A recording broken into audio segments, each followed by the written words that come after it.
همدارنګه درنو اوریدونکو زموږ د امت د خلکو بیلګې واورئ. د بخاري او د مسلم حدیث دی. حضرت جابر بن عبدالله رضی الله تعالی عنه د محمد رسول الله صلی الله علیه وسلم ملګری د خندق په کینستلو باندې شاوخوا 15 ورځې مشغوله و. هغوی له ډېرې لږې څخه په خپلو ګېډو کاڼي تړلي ول. جابر بن عبدالله پیغمبر علیه الصلاة والسلام ته راغی او ویلې ای د الله رسوله، موږ په کور کې یو سیرلی او څه اندازه د اوربشو ډوډۍ لرو، مهرباني وکړئ او هغه له موږ سره یو ځای وخورئ.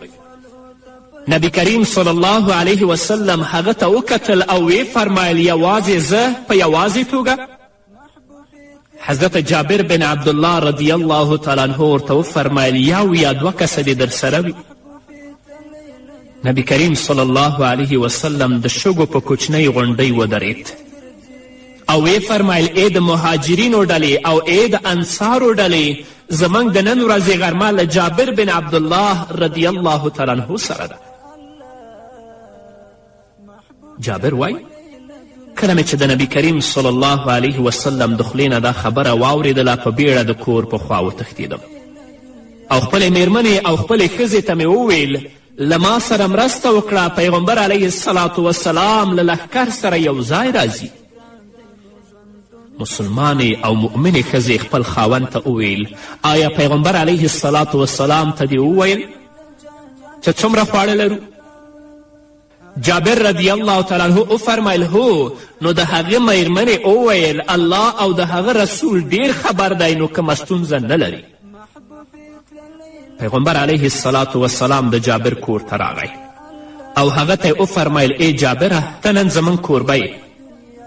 پیغمبر صلی الله علیه وسلم خپله ډوډۍ تیاروله او جابر رضی الله تعالی عنه لس کسه اصحابان کور ته راوستل او خواړه یې ورکول.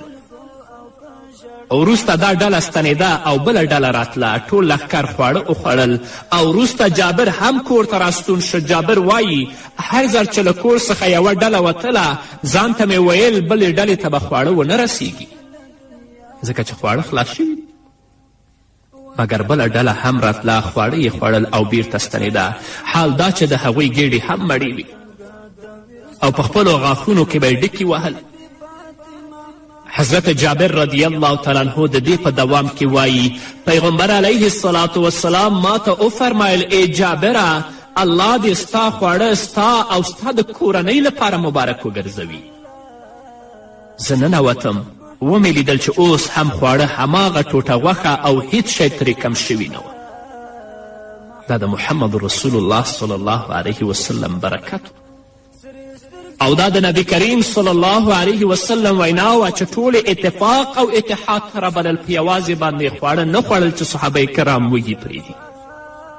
امیر المؤمنین عمر بن خطاب رضی الله تعالی عنه ته وګوره، هغه ماشومانو ته کتل او هغوی یې په غېږ کې نیول تر دې چې سرونه یې له یو بل سره لګېدل او ویلې دغسې اوسئ یو بل ته نږدې یو ځای او یو موټی د مړینې په وخت کې په داسې حال کې چې وینې ترې روانې وي خپلې سترګې پرانیستې او پوښتنه یې وکړه آیا خلکو لمونځ کړی دی؟ اسلامي امته دا دی وحدت او دا دی یو ځای کېدل او دا دی د اسلامي ملت لپاره د پوره اندېښنې او له نفس پالنې څخه د لیرېوالي بیلګه. د حضرت جعفر بن ابي طالب رضی الله تعالی عنه یتیمانو ته د شهادت په وخت کې وګوره. پیغمبر علیه الصلاة والسلام د جعفر بچیان په غېږ کې ونیول او